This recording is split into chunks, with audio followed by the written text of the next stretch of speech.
Ladies and gentlemen, this is your cue to start clapping, start cheering, start whooping. And welcome to the stage, Jefferies!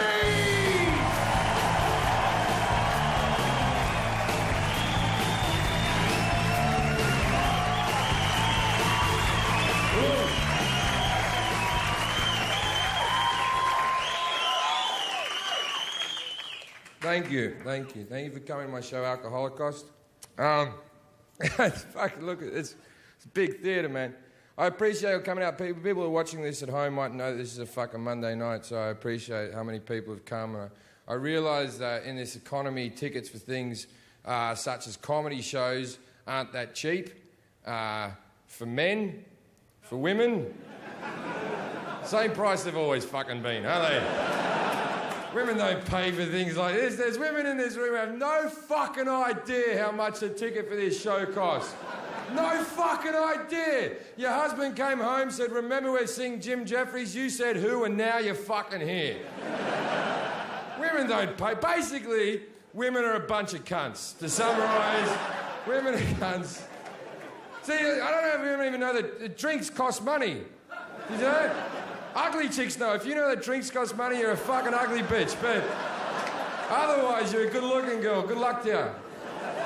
See, my birthday's on Valentine's Day, so even on my fucking birthday, I'm buying some bitch dinner. If I meet a nice girl and I'm in a restaurant and the check comes and I put the credit card down and she's a nice girl, she'll do the purse grab. And if I go, no, it's okay, she's very quick to give up on that argument.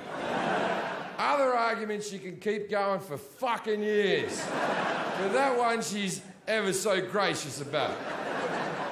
This is why I think I'd like to be gay. I think gay would be a good move for me. I wouldn't enjoy the sex, I'd have to get through the sex. I would have a cock in my mouth with tears streaming down my face. And as the jizz hit the back of my throat, I'd be thinking of my happy place, but it'd be worthwhile just so I could split the occasional bill.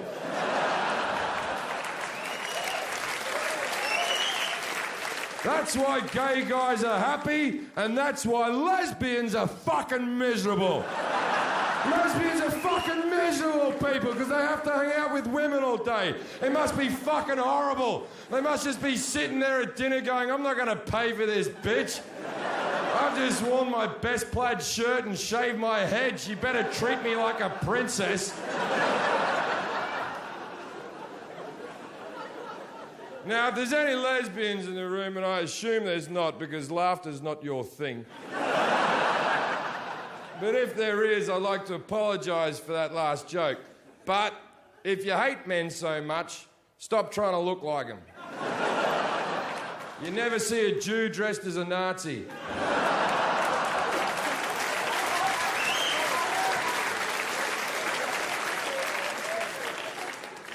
See, I did that joke in America. I said lesbians have no sense of humour and they're not fun or whatever. And these two lesbians stood up and stormed out of the room as if to prove my point. They're just not fun people. Gay guys are fun. I don't care how homophobic you are. If you're holding a dinner party and a gay guy shows up, you get a little bit excited, don't you? You're like, oh, fucking a gay guy. Well, strap yourself in, love. Hey, we've got a live one, right? But if you're holding a dinner party and a lesbian shows up, you're just like, ah, fuck me. All I wanted to do was relax and play Pictionary. She's drawing something political. You can't even point lesbians out, and they're so fucking obvious. They're so obvious, but you can't point them out. If you saw, like, fucking, if I see like two lesbians in the audience and go, excuse me, are you lesbians? They'll be like, what? What the fuck? What? What do you mean by that? Right? But if I see two gay guys in the audience and go, excuse me, are you gay guys? They'll go, guilty, because gay guys fucking love being gay. The word gay comes from happy. They like fucking men in the ass so much, they've called it happy. I have been a heterosexual my whole life. I would not call the experience happy. I would call it a struggle at best. I'll tell you another reason why it must be awesome to be a gay guy. It must be wonderful to be in a relationship where if your partner's being a dickhead, you can punch him in the head. Hasn't that got to give your relationship a whole new dimension? I can't tell you the amount of arguments I've had with women that could have been sorted out quicker with a punch. And while I'm on the subject of domestic violence, it's a horrible thing, of course it is. Now, you ever met a woman who's like been married like 4 times? She's like, I guess I just choose the wrong type of man. I've been married 4 times and all my husbands beat me. And you're like, all of them, all 4. 1, 2, 3, fucking 4. They all beat you. Someone doesn't know when to shut the fuck up now, do they? Because I'm a tolerant man. I'll give anyone 3, but 4... You're a fucking button pusher. That's a nice, cheery way to start the show.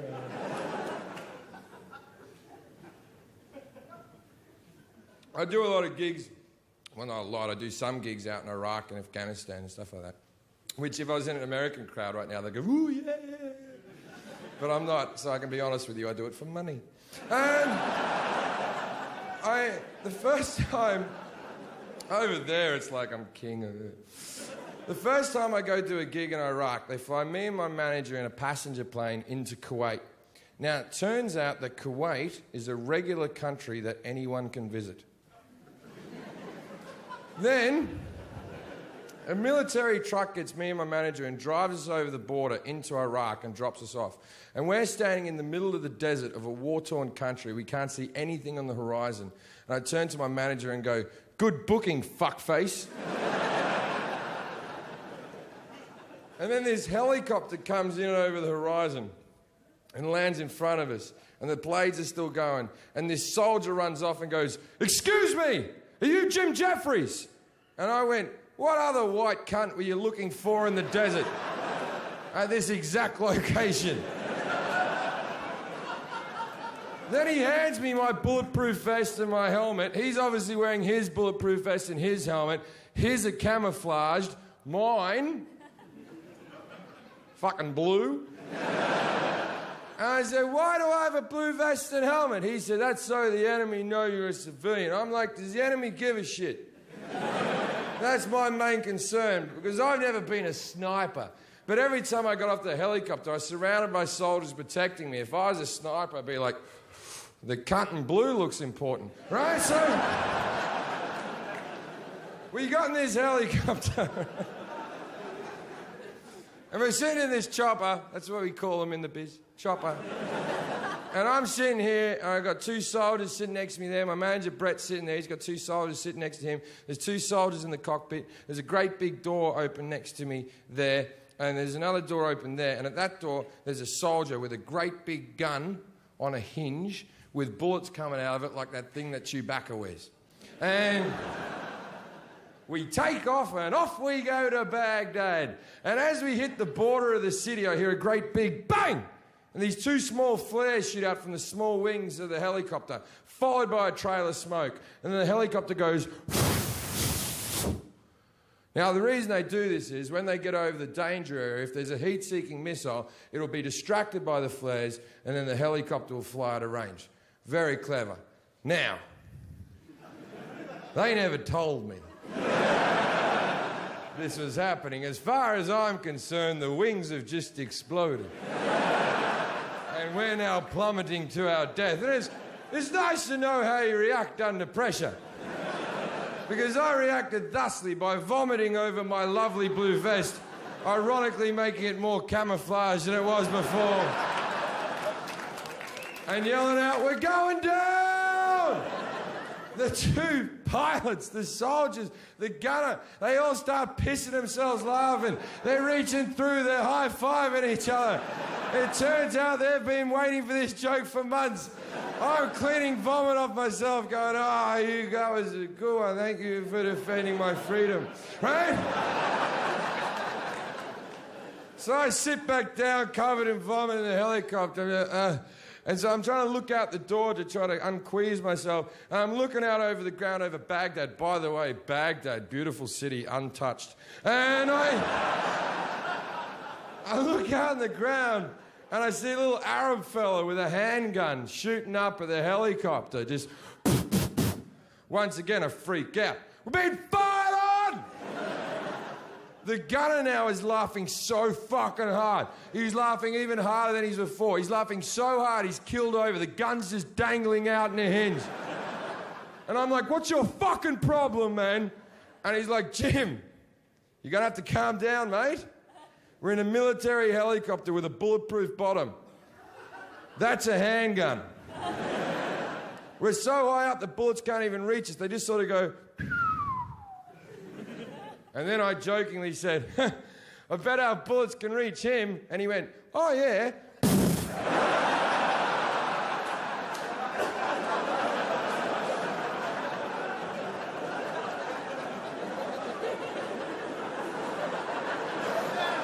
And the little cunt died. And I was like...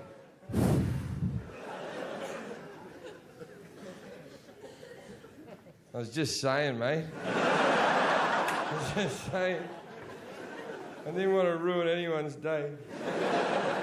Isn't that a fun story about a man dying? It's funny, though. My limited time in a war zone, I didn't see what all the bad stuff was. They were very nice to me. But this war's kind of crazy to me because I don't know...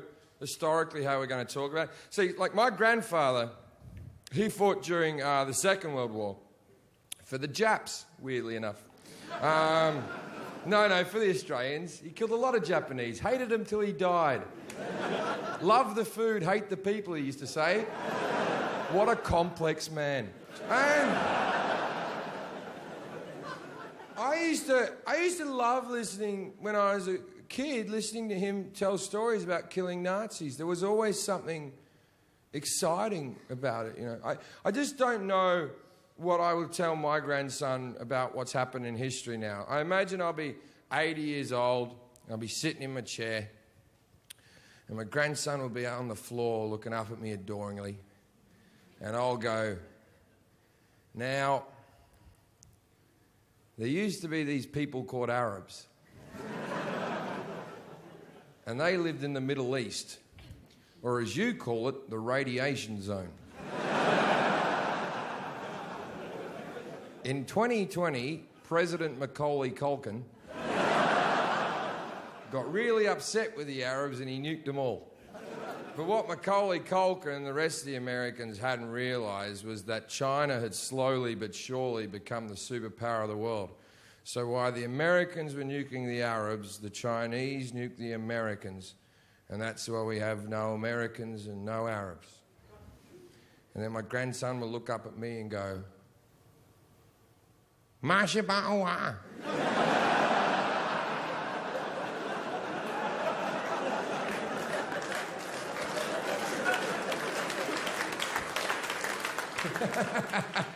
You know what I like about that joke? It has the feel of racism, but you can't pick the exact moment. Like, you know it is. It's definitely racist. So let's change subject quickly. How do blind people wipe their asses? I know what you're thinking, the same as us, but you're not thinking outside the box. Because wiping your ass is a very visual activity. No one's ever just leant up, wiped, then dropped into the bowl. You wipe, you check. There's a lot of poo there. I'm going to wipe again. There's still a lot of poo. It feels dry, but there's still poo. I think I left one up there. I bet that's where the dog comes in handy. Oh! No! I'm not saying the dog licks the blind person's ass. I'm saying these are very intelligent dogs. They would have worked out some form of barking system. So the blind guy would have the dog, like, sit in front of him. Woof, woof, woof. Woof, woof. Woof.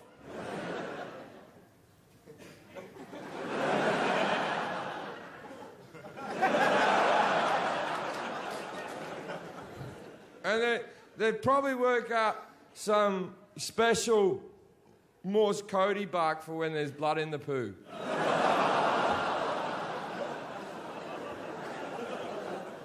No, it's because they've already been through a rough time. They're blind, no need for ass cancer.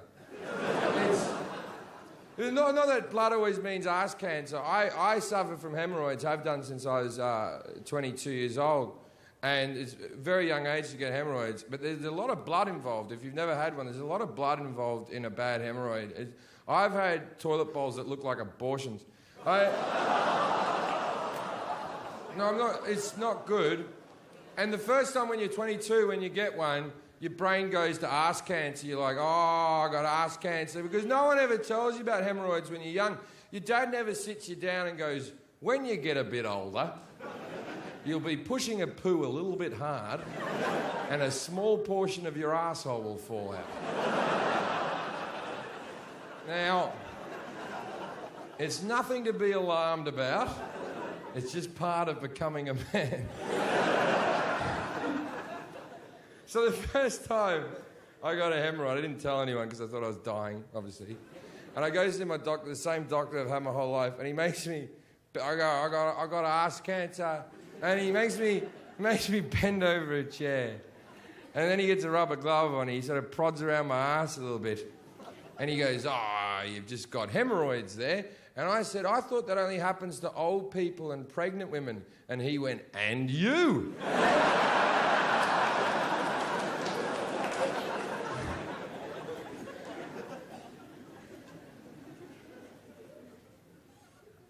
So, I live in America now, and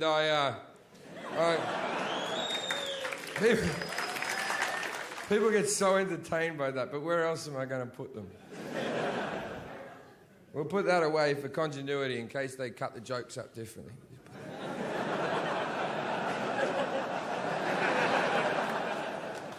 There we go, that's a bit of a... Because I know there's people who are sitting home going, that beer went like that, then it went like that, then it went like that. Fucking nerds. So I live in America, and it fucking blows my mind. I live in America now. I coming from Australia and everything, I never thought I'd sort of go this far with my career or anything. And I find myself now, I'm out there auditioning for major movies and shit, man. And I still feel retarded every time I go in there. Now, the first time I went for an audition, I'd been in LA for like a couple of days, and my agency sent me to this audition. And I went along, and I met this girl in the corridor called Carla, and I was really nervous, and she could tell I was nervous, and she sort of calmed me down, and we had a little bit of a chat, and she was really cute, and we flirted together and stuff. And then I read the little bit, and then I went home. And then I got a call later on that afternoon going, they loved you. You're going to come back for a callback. So I'm like, excellent, that's good. So I go back for a callback, and when you do callbacks, often they have you reading with another person. So I'm in the room reading with this girl, and it's the same girl from the corridor. It's Carla, right? And we're sort of flirting, and hey, from the thing before. And so we're reading, we have great on-screen chemistry and all that type of stuff. Then after the audition, I said to her, I said, Carla, do you have any taxi cab numbers? I've got to get to me next audition. She said, where are you trying to get to? And I went, Santa Monica. And she said, that's where I'm going. I'll give you a lift. Now, please note at this stage of the story, I didn't ask for the lift. We go down to the car. She gets in. She unwinds my window, She looks out and goes, Jim, what's your full name? And I went, Jim Jefferies. And she went, wait there. Then she called her mum up and said, hi, Mum, it's Carla. I just met a very nice boy at the audition today, and I'm going to give him a lift. But in case I get raped or murdered,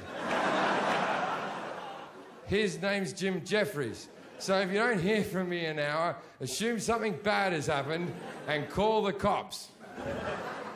Get in, Jim! So I get in. We got like a 15-mile drive. I say fucking nothing for the first 5 miles. I just look forward. Then eventually I turn to her and go, you've just made this rape really awkward. She fucking freaks out. She slams her foot on the brakes. She skids off the highway. She starts slapping at me. I'm grabbing her wrist now. Feel kind of rapey and I didn't want to. And it's like, you offered the lift. I didn't ask for the fucking lift. You seem more concerned in solving this crime than preventing it. So I raped her to teach her a lesson, because how else would she learn? Now let's get a little bit deeper. I suffer from depression. I have done my whole life.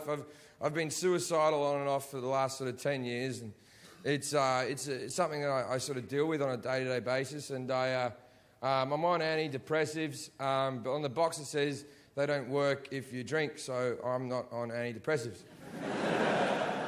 But whenever I get depressed or down, I always feel like a selfish asshole for doing it, because it's really a childish act to be depressed. Do you realise that we here in the first world countries, Canada, America, Australia, Britain, not Scotland, Wales. Now, you know these major countries, they're all the good ones. Do you know we have a higher rate of suicide than the people of Africa? Let's just think about that for a second, right? The people in Africa, 1 in 4 of them are dying from AIDS. They're sitting in a grass fucking hut in their own shit. They walk 5 miles to get water with a fucking jug on their head, yet they're happier than you. You're sitting at home with a fucking pantry full of food, watching fucking X Factor or 700 channels going, and I'm not happy. Ah! And you want to know why you're not happy? Because we were brought up on dreams. And even when I said that, you're all silent, because all of you are going, you better not fuck with my dreams. You think dreams are wonderful, don't you? You think dreams are the great thing on earth. You've got to have dreams. You know what happens with dreams? If they don't happen, you fucking... You know what dreams are like in Africa? Don't die today, don't die today, don't die today. That's a real fucking dream.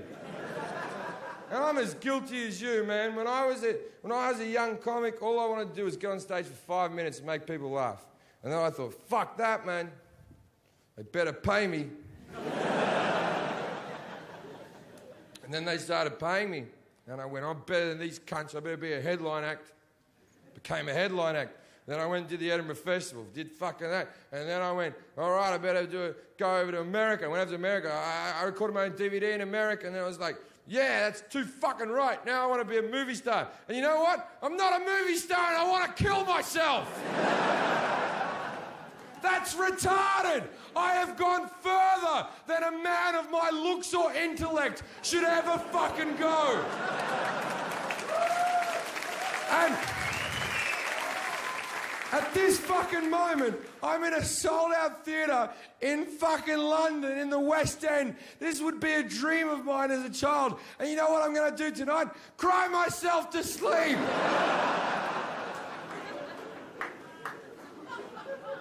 Because I was taught to dream. Because you never complete your dreams.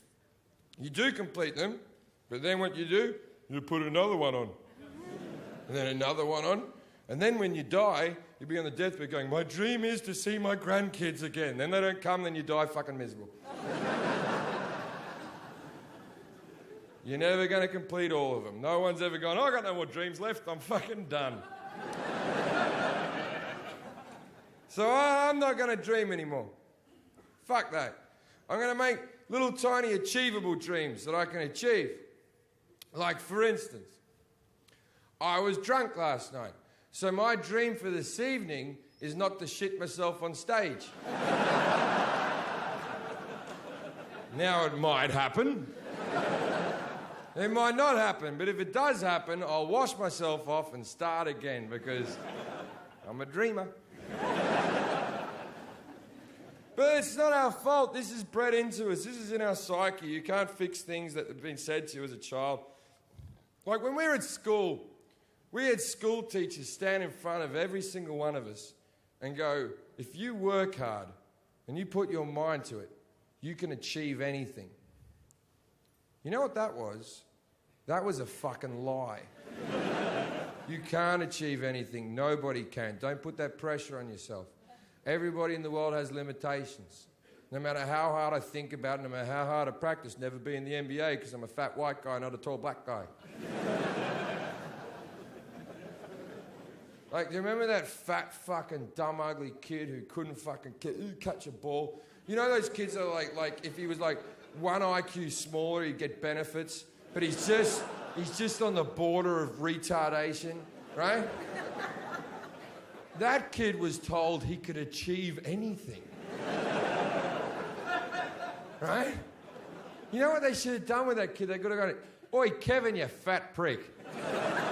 Dig a fucking hole, you dumb cunt. All right, you fucked that up as well, but no one else wants to do it, so you got the gig, big boy. And while I'm at it, if you're a dumb, ugly cunt, and your wife or your husband's a dumb, ugly cunt, guess what your fucking kids are? Your kids are dumb, ugly cunts just like fucking you. Except they're fucking super concentrate dumb, ugly cunts. Because they come from both of you into a bottleneck of fucking retardation. But you still think they're the greatest things on it. You go to their soccer games. Kick the ball, John. You're doing a good job. He's getting better. You should fucking lock that thing up. But it doesn't matter if you're an idiot and you're stupid and you can't fucking catch a ball and everything in your life is retarded because you know you'll always be welcome with God. God loves the stupid and the fucking hot. This is the thing about people who believe in God. They're idiots.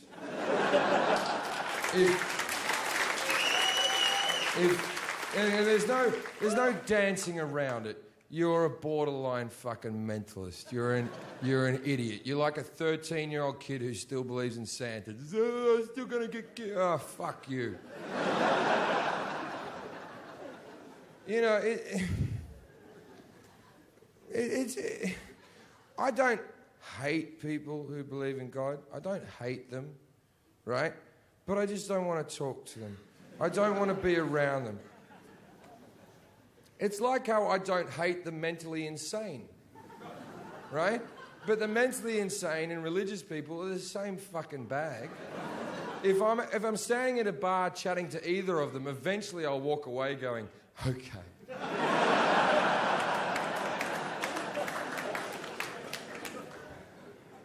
See, do you know, I live in America, so I have to deal with this all fucking day. Okay, 85% of Americans believe in God. That's mental. Here in Britain, it's like 36%. In Australia, it's 27%. I think in Canada, it's like in the 60s. And in Russia, no one. Do you want to know why? Because it's fucking cold. No one believes in God. So all the Russians, they don't get to go to heaven because they were born in the wrong country. Born in the wrong country, you don't get to go to heaven. Americans, born in the right country, hey, you get to go to heaven. You were born in the right place. because God's very particular about where you're born. Right? So half of you fucking cunts get to go to heaven because you're British, and a few Australians get to go, and then the Americans all get to go, and most of the Canadians get to fucking go, and then there's those dumb cunts in those muzzy countries, eh? They don't even believe in the right God. They're fucking dead. They're not going. And what about those dumb Asian fucks, eh? With that fat cunt Buddha. They don't get to go to heaven because they've made up a God that doesn't exist. And then there's the Indians with the fucking monkey elephant guy. What is wrong with them? They must be retarded. They're believing in the wrong God. Not us, though. We were born in the right country.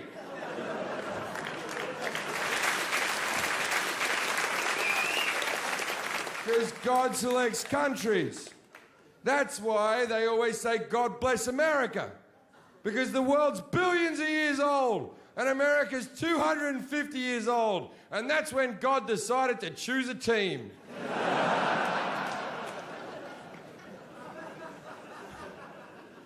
Do you know there's a webpage called Ask God, where children can write questions to God. And then through the power of the internet, God will answer them. I'm a bit dubious, but So the most asked question on Ask God is, were there kangaroos on the ark? So children could ask any question in the world, but a child's mind works like this. They go, I like kangaroos. I think the Ark story's bullshit, so Shazam. And the answer to that question is, although there are no mention of kangaroos in the Bible, it does state that there was 2 of each animal. So you can be assured that there were kangaroos in the Ark. Now, why is there no mention of kangaroos in the Bible? Could it be that when the Bible was written, Australia hadn't been found, therefore no mention of kangaroos? But didn't God create kangaroos? Isn't the Bible written through the hand of man, through the voice of God? Why wouldn't he mention the kangaroos? They're such an exciting animal. It seems to me that they only seem to mention things in the Bible that are within a 5-mile radius of the guy writing it. Like, if I was God, at the end of the Bible, I would have leant in and gone, oi, tell him it's round. Because, didn't know the world was round. Fucking built it, didn't know it was round. Now, I dislike religious people. I didn't say I did. Don't. We'll go back to it. Now, the thing is, what I hate about Christians is they start sentences like this. As a Christian. You can't start a sentence like that and explain to me that the rest of your sentence has any more meaning than the beginning of the sentence. It means bullshit. That's a little fucking get-out-of-jail-free card shit you do. Right? Because I can't get in court and start a sentence like this. As an atheist. I didn't rape her. Didn't rape her. She was giving me a lift.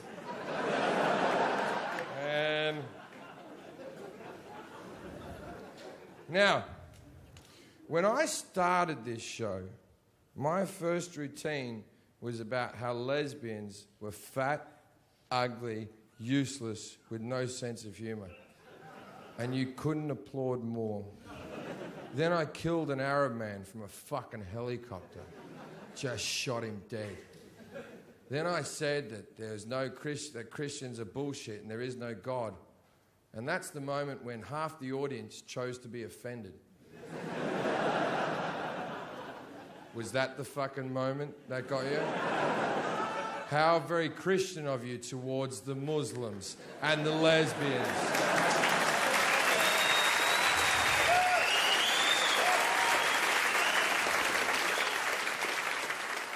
Next time, start your sentences with, well, as a hypocrite.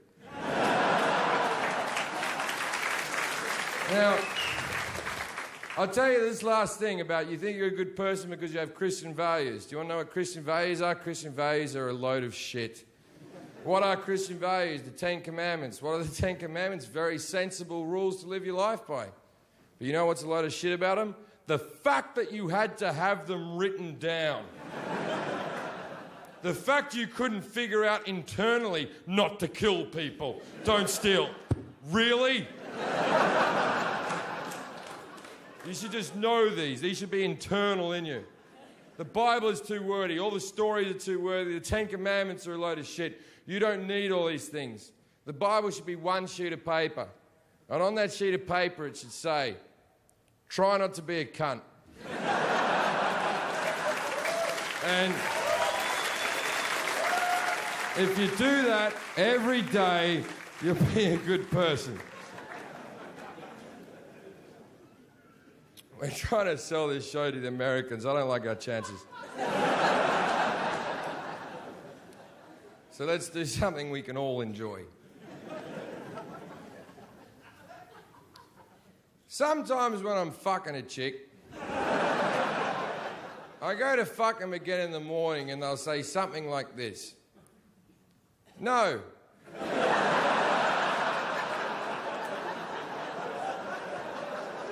When we fucked last night, it was a little bit dry, and now I'm sore. Now, to any woman who said something similar to this, may I say, your problem. My job was to get an erection. Your job was to get your hole wet. Didn't you get your hole wet? We both had things to do. See, if I don't get an erection during sex, I'm called impotent. But a dry hole is the same as a flaccid penis. A dry hole is an impotent hole, and you're not a complete woman, and you should be ashamed of yourself.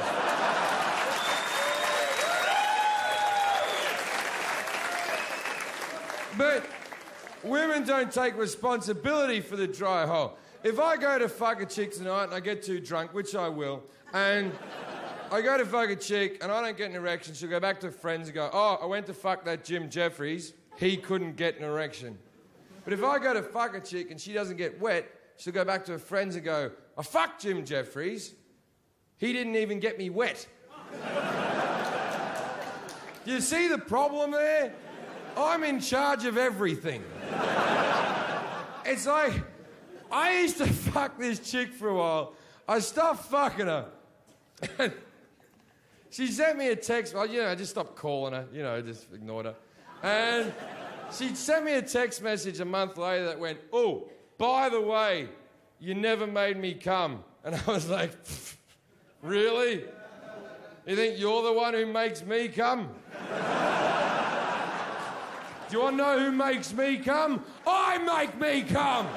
All the horrible thoughts I have in my fucking head makes me come. You have very little to do with it. You're just the container I shoot it into.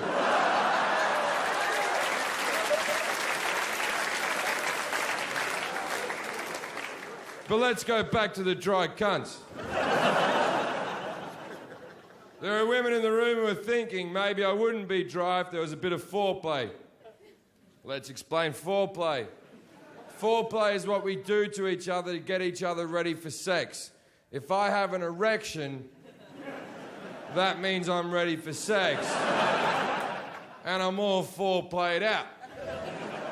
Now, the foreplay that's necessary for a woman goes like this. You gotta start by kissing them. Women love kissing. Men don't give a shit about kissing. We kiss ya because we like ya, and let's be honest, we spoil ya.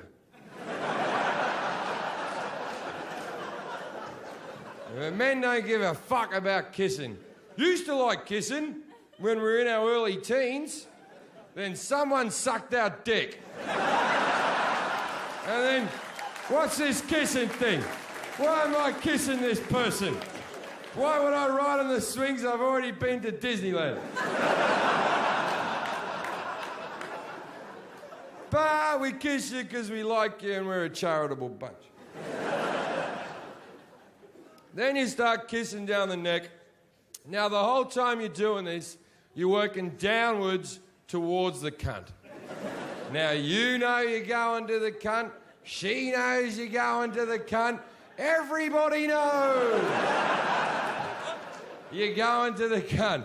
But for some unbeknown reason, you have to act like you're not going to the cunt and that you're enjoying the journey of this creature.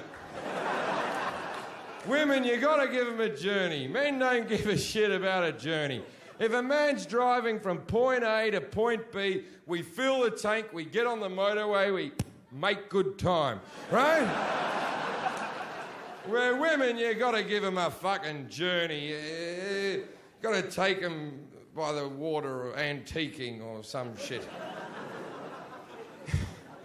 So the thing is, women read so many magazines about how to send your man wild and how to titillate your man and all these 25 steps to do all this. It's a load of fucking bullshit. Or you get a feather, involve food in the relationship. This is all bullshit. Play with his nipples. These things are fucking dead. They're dead to me. These mean nothing. You could cut these off and donate them to some poor African child without nipples. I wouldn't give a fuck. This is what we want you to do. Fucking suck our cock and cup our balls.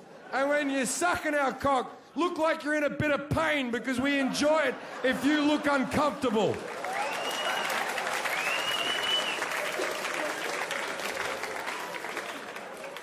Anyway, but back to the lady. You keep kissing down. Now you're at the tits. Now, tits are a mixed bag.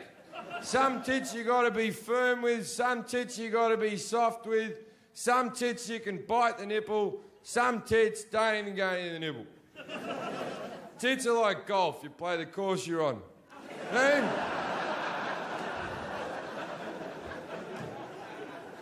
you keep kissing down.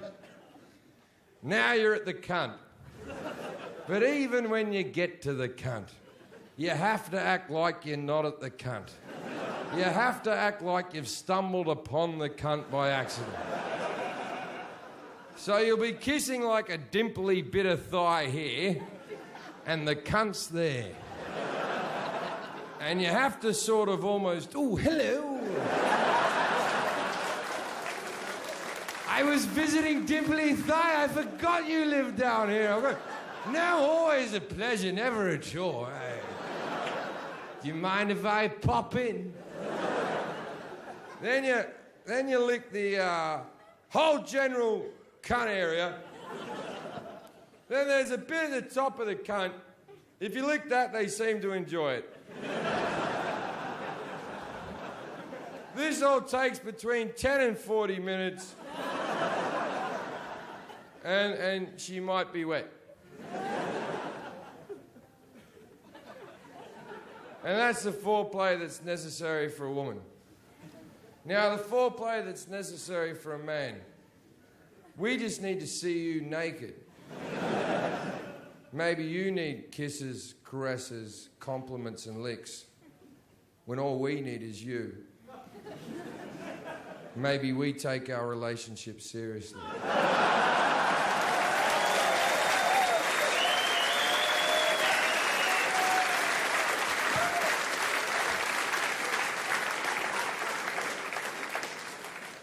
Wasn't that a romantic joke? That involved the word cunt 15 days. All right, we have to keep moving this show because I need to have a piss now. Because I've been drinking too much. I always get nervous before things like this, and so I got hammered in the dressing room.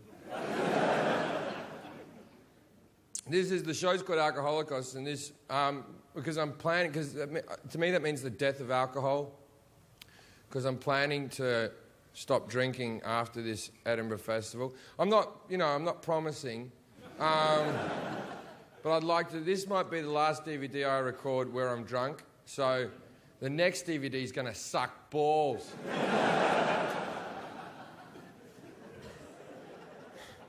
But the thing is, I call the show Alcoholocaust, and now, because I live in America, some Jewish people have gotten offended by it. And I'm like, no, it's not like I'm at the Holocaust getting people drunk. It's just a funny word. I tell you what, though, I did a gig in Poland, and when I was out there, because I did a corporate gig out in Poland, I went out to Auschwitz. See, a lot of you uneducated people thought it was in Germany, didn't you? Auschwitz is in Poland. And I went out there, and apart from the concentration campy bit in the corner, the rest of it's delightful. It's a beautiful little village. I reckon their tourism board needs to get together and go, okay, we have a bit of a bad rap. Has anyone got any ideas? Hans, give it to me.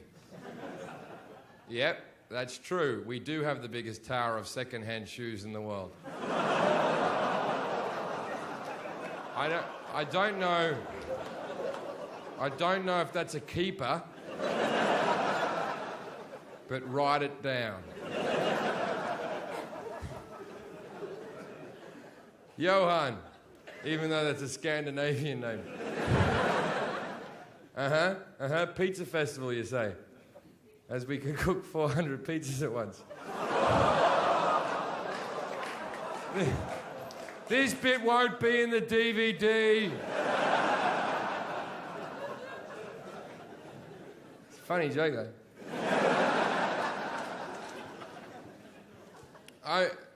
I like living in Britain because my obvious alcohol problem isn't a problem here. And before I came on stage here, my manager, the last thing he said to me was, "Do you need another drink?" That would never happen in America. When I recorded my special in America, they employed someone to stand by the bar to make sure I didn't get wasted. Because Americans, they don't really drink like you people drink, like they think they do. But they're very into, like, drinking games, which you people don't really have drinking games, right? Whenever, like, I'm out drinking in America, I always meet some, like college boy who'll come to me and go, "Hey, dude, ever play beer pong?" And I went, like, "What's beer pong?" "Well, you got to get a ping pong ball, you got to throw it in the cup. If you don't get it in the cup, then you got to chug your beer." And I'm like, well, let me just get this straight.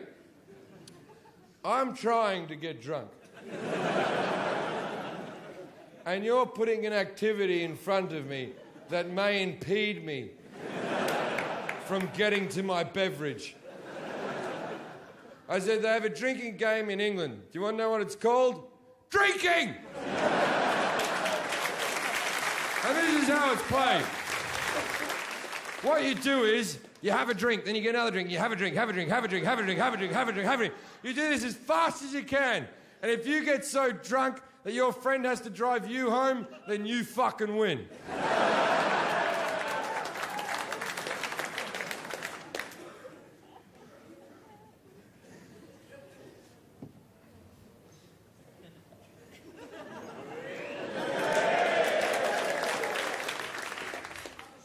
How many more do you reckon there's behind there? There's a dwarf behind there mixing me a cocktail.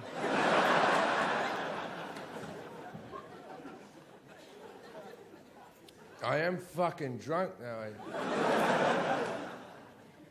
All right. I'm going to tell you a story. This story is very long. The first 3 minutes of this story are very depressing. Just hitching up my pants. First 3 minutes of this story are very depressing, but there is a moment where this story takes flight. And you have to hang in there with me until this moment and trust me that the story is going to get good. I grew up at number 3 Turramurra Street. At number 5 was my 2 best childhood friends, Andrew and Daniel Connor. Daniel was born with a disease called muscular dystrophy. If you don't know what muscular dystrophy is, it's a horrible disease that wastes away at your muscles. It's the same as Lou Gehrig's disease or motor neurone disease, except you're born with it. You get diagnosed when you're about 6 years old, when you're not walking right, and they put you on crutches.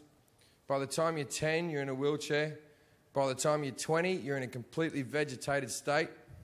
Most people die before their 25th birthday. Dan's lived to be 33 years old, still alive and kicking. Let me rephrase that. Still alive. He's actually died 7 times in his life and been resuscitated 7. And I once asked him, I said, Dan, what happens after you die? And he said, nothing. So good luck with your religion and your faith. I'll take an actual statistic. Now, his family had since moved to Melbourne. I had moved to Great Britain. I went to do the Melbourne Comedy Festival. This is about a year ago. I hadn't seen him in all that time. His brother Andrew came to see my show, and then Andrew took me to see Dan. And I went in to see him, and I'd never seen anyone live this long with this disease, and he's laying on a bed. His eyelids are a muscle that he can't keep open anymore, and he's just squinting through these little things. And he has a breathing mask on him to keep his lungs working because the lungs are a muscle that he can't keep pumping. He has a heart monitoring machine in case he flatlines in the middle of the night and someone has to resuscitate him. And as soon as I walked in and saw this guy that I used to run around with as a child, I burst into tears. There's nothing worse you can give anyone in this world than pity, you know. I went in the corridor, I felt like a right prick, and I was fucking wiping my eyes off. And I went back in, and I sat with Dan. His brother Andrew went off to work, and me and Dan chatted for a while. 20 minutes into the conversation, Dan says to me, Jim, I'm 32 years old. I've never been with a woman. Will you take me to a prostitute?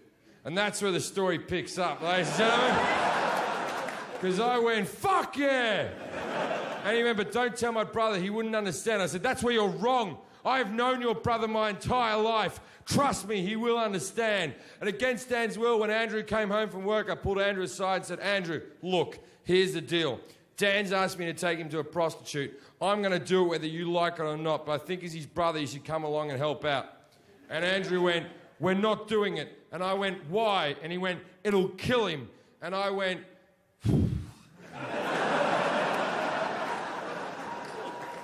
he's going to die soon anyway. This is a good way for him to go. Like, sure, we'll have to answer a few questions. And he said, we're not doing it. And I said, why? And he goes, because Mum doesn't like you already. And I went, your mum's never liked me. That's why I'm the right guy to kill your brother. And he said, all right, we'll do it, but he can't have full sex. Full sex will kill him. He can only have a blowjob. And I thought that was fairly reasonable. So we went back in and saw Dan. He was where we left him. And we said, Dan, here's the deal. I know you told me not to tell your brother, but I told your brother, me and him are both going to take you to the knock shop tomorrow, mate, but you can't have full sex. You can only have a blowjob. And Dan went, I want full sex. And his brother Andrew went, Dan, you're in no position to argue with anyone ever. Then Dan reluctantly agreed. Now, prostitution in Australia is legal. So I spent the rest of the afternoon going through the phone book trying to find a brothel with wheelchair access. Best afternoon ever.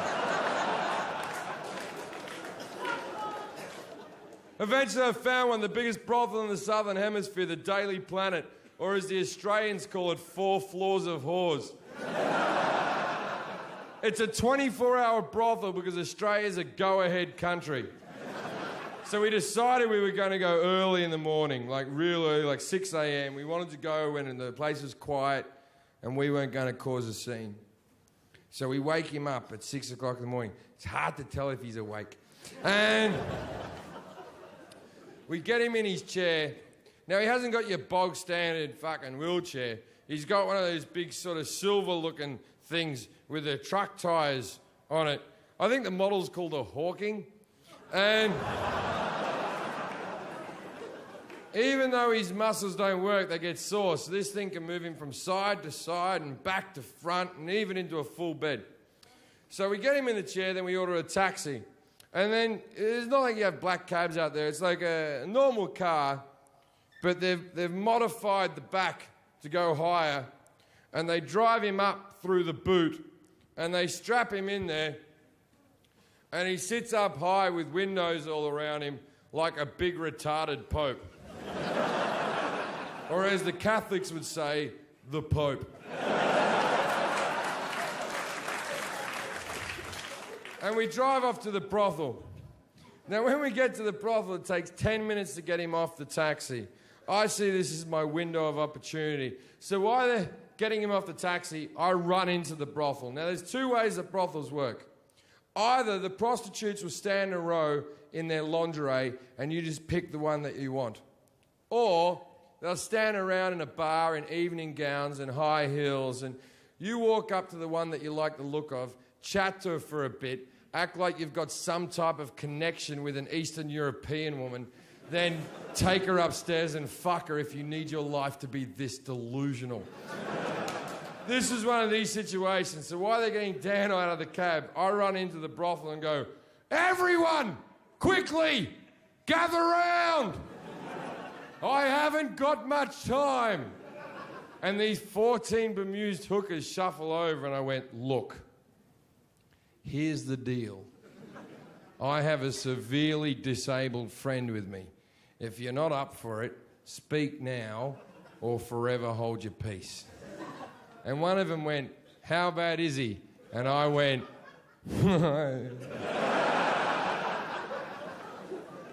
"Pretty fucking bad." And 10 of them said they wouldn't do it. And I said, "Well, I respect that. But can you please go and hide, because I don't want him to be rejected by hookers." And these 10 girls shuffle away in their evening gowns and their high heels with gonorrhea falling out of them. I am now left with 4 girls, the best looking one by a mile stays. Dan wheels in, looking like Jabba the Hutt, breathing like Darth Vader.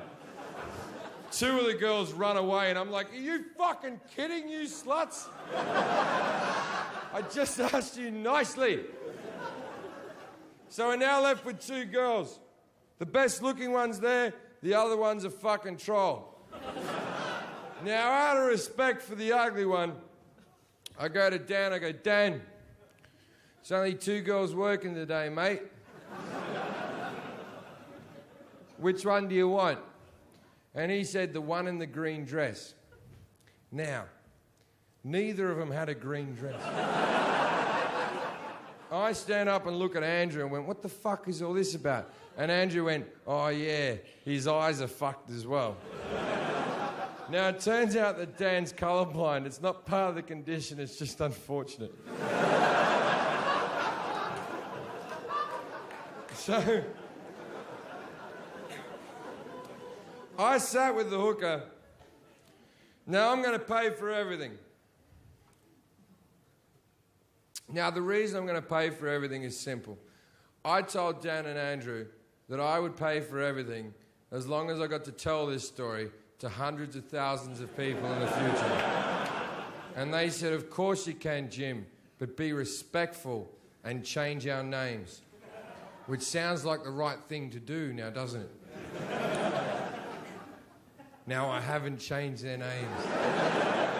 Their names are Andrew and Daniel Connor from St Kilda, Melbourne, Australia. I would have liked to have changed their names. It is the right thing to do. But I look at it this way. Even if I changed their names and their parents started watching my comedy, they'd be like, "My word, doesn't Randy and Steve sound like our kids?" Didn't Jim grow up with a lot of people with muscular dystrophy?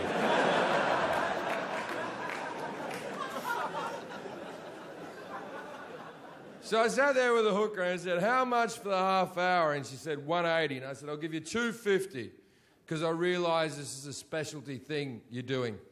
And she goes, "I got one question for you." And I said, "Shoot." And she went, "Is he mentally retarded?" And I went,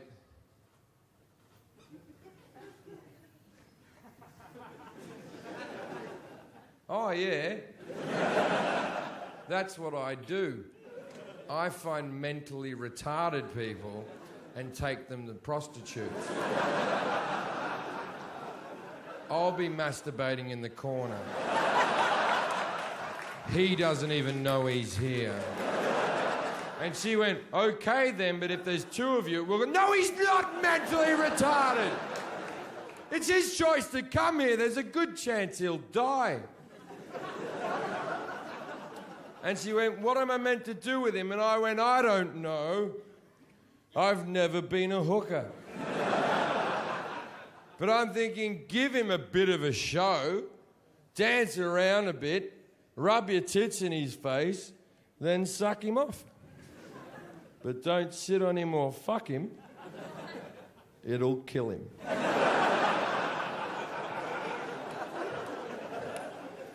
So we go up to the room, which thank God was on the first floor.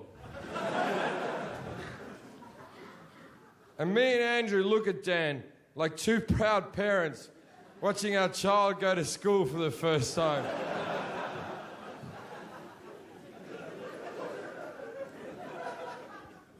And then we leave, and as we proceed to leave, I pat Andrew in the back, and I said, Andrew, you've been a good brother today. He said, thanks, mate. And then we had a hug. And then we had that moment after a hug that Australian men have where we go, oh, get out of it, what's wrong with you? And then I said, hey, Andrew, how does Dan get his clothes off? And Andrew went, fuck! And we went back in. Andrew looks him up and down, and he turns to me and goes, look, he's very fragile. I know how he likes to be picked up. I'll lift him up, you take his pants off. Andrew gets behind, lifts him up by his armpits like I couldn't have figured out their magical hold. I'm on my knees taking Dan's tracksuit pants off. He always wore tracksuit pants, never got into fashion. And as I'm taking his tracksuit pants off, what many of you are wondering is, can Dan get an erection? And the answer is yes. Even though none of the muscles in his body work, the cock is not a muscle, the cock is a bit of skin that fills with blood. If he gets aroused up here, blood will rush to there. Now, what nobody knew about this 32-year-old virgin is that Dan's packing heat. I'm talking 9.5 inches of disabled misery. This cock's so fucking big, I think that's why the rest of his muscles didn't work. I take the pants off, this thing springs up and hits me in the mouth.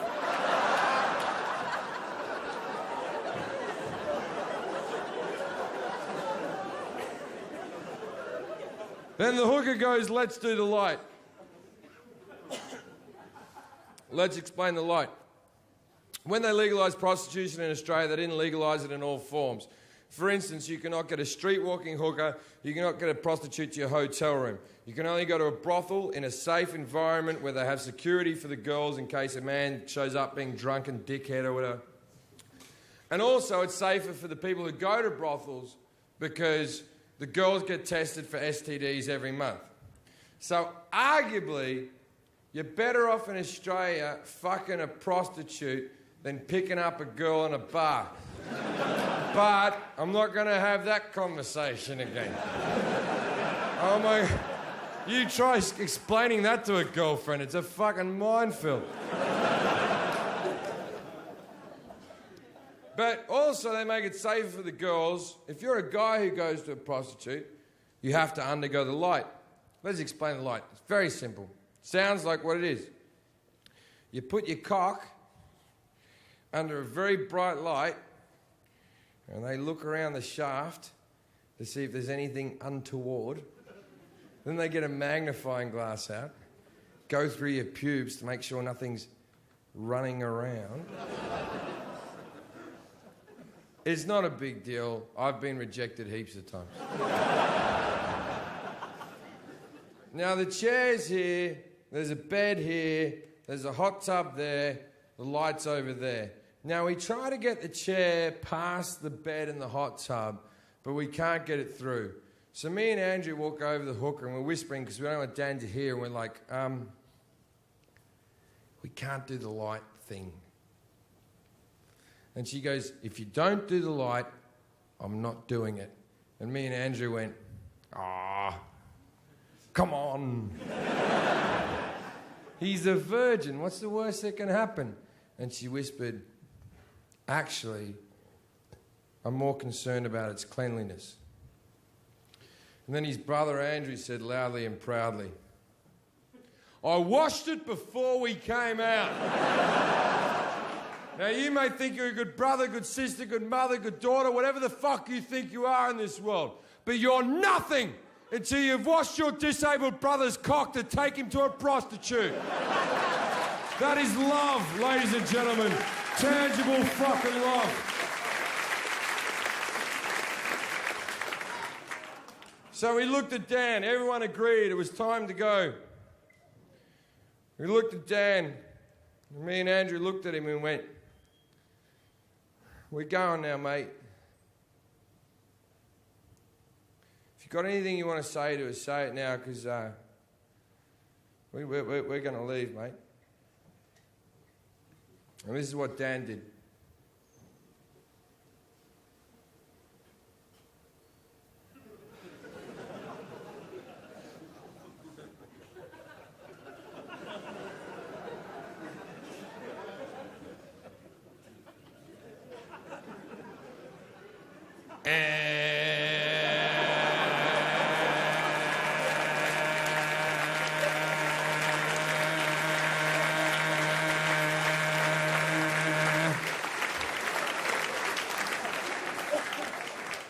Leave!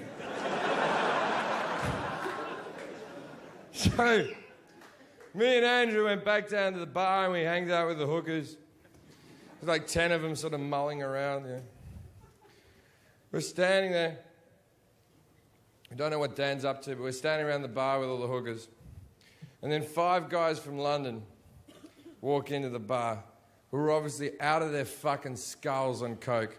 Now, if you've never taken a lot of coke, then if anyone's got any... Now, if you've never taken coke, you know, when like 5 or 6 guys get together and take coke on like a Tuesday, there comes a point at about 6 in the morning when we go, well, you better call up some chicks, maybe, and you call up ex-girlfriends, like bring some friends. And it's like, I don't know what you're expecting. So basically, I think it was a Wednesday we did this, and I think these guys have been on coke all night, and they've obviously gone, oh, okay, let's go down to the brothel. We'll go down to the brothel. It'll be fun. We'll go down to the brothel. And I'm standing at the bar chatting with all the hookers, and these 5 guys from London walk in, and one of them recognises me and goes, Jim fucking Jefferies. Jim fucking Jefferies. I know you, mate. I know you, the comedian, the Spaz Approved guy, the comedian. And I went, hey, how you doing, man? He goes, hey, Jim. You want a line of coke? And I went, yes.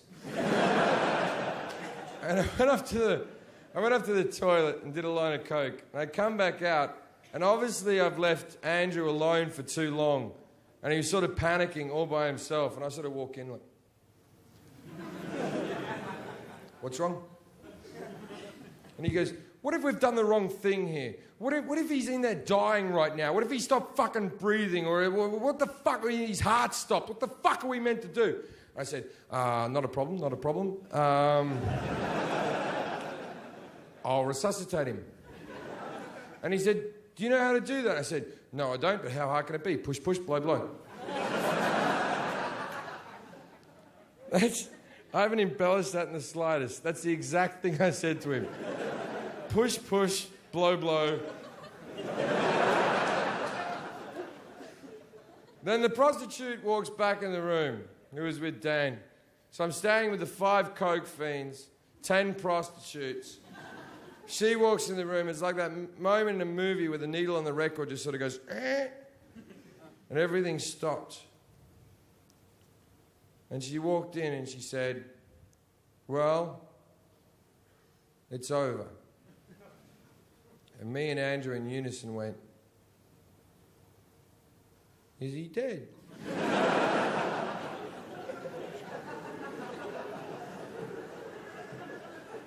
And her exact words were, "Oh, I didn't check that."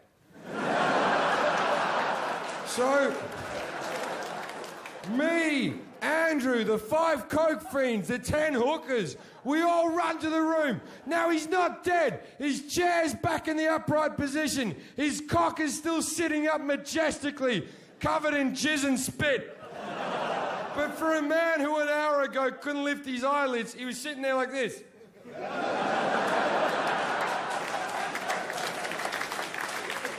Now, you might be wondering why his eyelids were up like that. Let me explain something. It wasn't through happiness. Tell you something about myself. I'm 33 years old. I've been masturbating since I was 10 years old. And in that time, I have not missed a day. Every single day I masturbate. Haven't missed a fucking day. Every day I'm in a hotel room with a laptop way high up on my chest here. So I don't have to look at the filth I'm doing to myself. So I'm watching porn here, and 9 times out of 10 I hit the Apple sign, right? And I do this every single fucking day. Yet I would be mortified if any one of you was to ever see me doing this. I would want to fucking kill myself. And I do this every single fucking day. Now imagine if you've never ejaculated through the power of yourself. You've never had another person do it. You're 32 years old, and for the first time you've shot a lot of fucking stale jizz all over the fucking room. And you're sitting there with your cock out, and 15 strangers walks in, and you do not possess the power to put your cock away. Can you see how that might be a bit unhinging? So we had to get him dressed quickly. But there's cum everywhere. And this time I look him up and down. And I turned to Andrew and said, "Andrew, I don't give a fuck how fragile he is. I'm taking the top half this time." And we lifted him up. And we put his pants on. And we proceeded to leave the brothel. Now, as we left the brothel, I turned to Dan. I said, "Dan, I paid for a story. Please tell me what happened." And he said, "Well, she danced around a bit, rubbed her tits in my face, and sucked me off." Which is what I asked her to do. It's so nice to be a disabled sex puppeteer. But even nicer than that, I used to have a preconceived notion on what I thought about people, such as prostitutes, man, but I was wrong. That woman treated him with dignity and respect and made him feel like a sexual being for the only time in his life. You can't put a price on that. All right? Well, 180 is the exact figure.